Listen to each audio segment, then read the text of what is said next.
Sengit je kan? Okay lah, boleh lah. Sengit sikit tak apa kan? Hai, Assalamualaikum guys. Welcome back to my channel.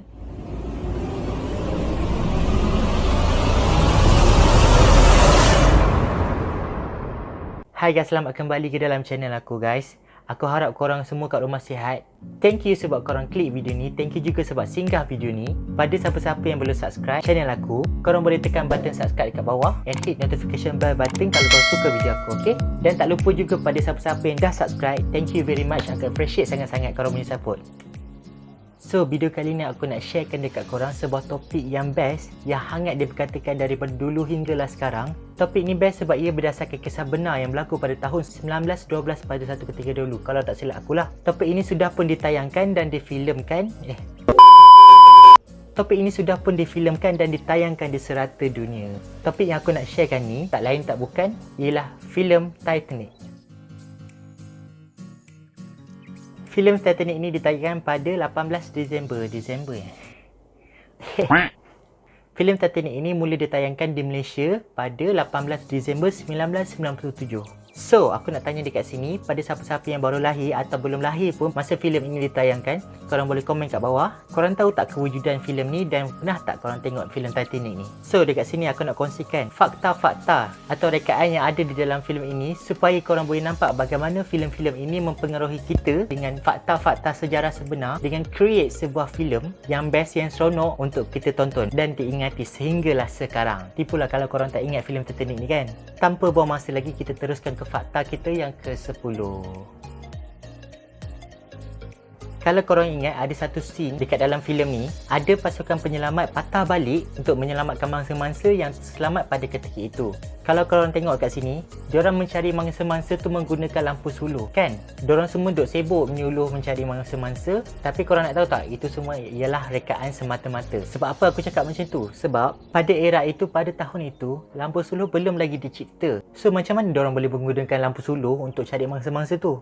Tapi geng, aku tak puas hati, aku research benda ni. Yang aku jumpa ialah lampu suluh sudah pun dicipta pada tahun 1899 lagi. Tapi penggunaan lampu suluh pada waktu ketika itu tidak meluas macamlah sekarang. Tapi apa yang disampaikan oleh mangsa-mangsa yang hidup, tiada penggunaan lampu suluh pada ketika itu. Fakta yang seterusnya berkenaan dengan kapal Titanic yang terpatah dua. Kapal Titanic terbelah dua itu adalah benar ya geng. Sebab apa? Menurutku apabila posisi kapal itu macam gini dan dia berat di atas, dia akan terpatah macam tu. Jangan pula korang kata sebab kena bom lah, itulah dan sebagainya. Sebab dah ada banyak bukti dah dibuktikan oleh sains-sains dan simulation dan sebagainya. Korang boleh search sendirilah. Fakta yang seterusnya mengenai penyelamat mangsa-mangsa Titanic. Mangsa-mangsa Titanic diselamatkan oleh kapal RMS Carpathia sendiri ialah betul. Sebab kapal RMS Carpathia adalah kapal yang terdekat dengan Titanic waktu ketika itu. Tapi ada yang kata, ada kapal lain yang berada dekat dengan Titanic semasa Titanic meminta pertolongan, tetapi tidak diendahkan oleh kapal itu dan signal source diorang disahut oleh kapal RMS Carpathia. Kapal yang aku cakapkan ni ialah kapal SS California. Ya, kapal SS California ni adalah kapal yang terdekat dengan Titanic. Sewaktu Titanic meminta pertolongan melalui signal source, aku tak tahu apa nama dia sebab aku malas nak buat research dah. Tetapi kapal SS California ini tidak langsung disebut di dalam filem Titanic itu. Kenapa? Mungkin ada isu-isu yang diorang tak nak tunjukkan dekat khalayak ramai. Fakta yang seterusnya, ia mengenai iceberg yang dilanggar oleh Titanic dan itu menyebabkan iceberg karam. Betul ke? Kemalangan itu adalah betul kerana ia disahkan oleh anak kapal RMS Carpathia sendiri. Ketika diorang menyelamatkan mangsa-mangsa Titanic, diorang memang ternampak bongkah-bongkah ais tu berada dekat lautan, tahu tak? Terapung dekat lautan. Dan diorang sendiri tengok bongkah ais yang besar tu memang pecah dekat belah tepi. Dan itu menyebabkan kapal Titanic bocor masuk air, lepas tu karam.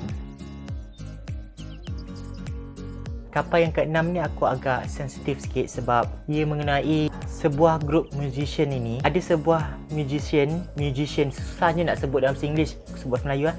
Ada sebuah pemuzik ni, ada sebuah grup muzik ni, dia memainkan lagu di atas kapal yang sedang karam. Itu adalah betul ya. Ia disahkan oleh mangsa-mangsa Titanic yang berada di area grup itu pada ketika kapal itu karam. Pada ketika orang tengah huru-hara. Saksi mengatakan kapten kapal Titanic itu yang mengarahkan diorang untuk memainkan sebuah muzik yang cool, yang tenang, supaya penumpang-penumpang tidaklah terlalu panik dan kuranglah perasaan takut diorang bila terdengar muzik-muzik yang tenang seperti itu. Tajuk lagu yang diorang mainkan ni ialah Near My God Today.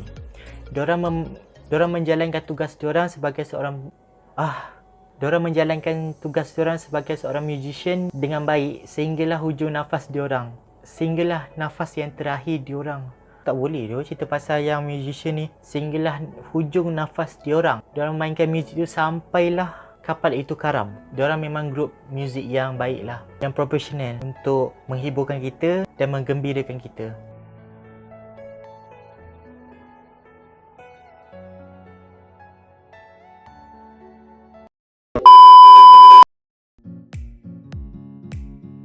Fakta yang kelima ini ia mengenai pasangan couple yang berada di atas kapal itu sendiri, ialah watak utama dalam cerita itu.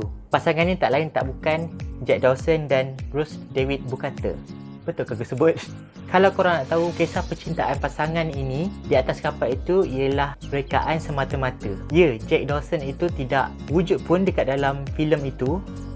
Jack Jack itu tidak pernah wujud pun dekat dalam realiti. Ianya hanyalah rekaan semata-mata dan penyedap cerita dan penambah rasa bagi menyeronokkan lagi penonton untuk menonton cerita itu. Tapi Rose tu memang ada seorang wanita kaya yang nak berkahwin dengan seorang lelaki, tetapi kisah penciptaan diorang itu tidak wujud pun sebenarnya. So korang jangan nak berangan lah nak mengimpikan seorang lelaki yang seperti itu, ya. Korang nak tahu tak puas aku menangis waktu Rose tu lepaskan Jack, waktu yang dia dah tengah keras tu, waktu diorang dekat atas laut. Yang masa Rose cakap, Jack, come back. Aku rasa sampai fakta yang kelima saja untuk video ni, sebab aku tak nak video ni panjang. So, korang nantikan fakta yang keempat pada video yang seterusnya, okey? Aku harap korang sihat, aku harap korang happy dengan video aku. Kalau korang suka tengok video aku, korang boleh tekan like, share dan subscribe aku punya YouTube video and hit notification bell button supaya korang tak akan terlepas video-video aku yang seterusnya. Okey? Kita jumpa ke video yang seterusnya. Bye!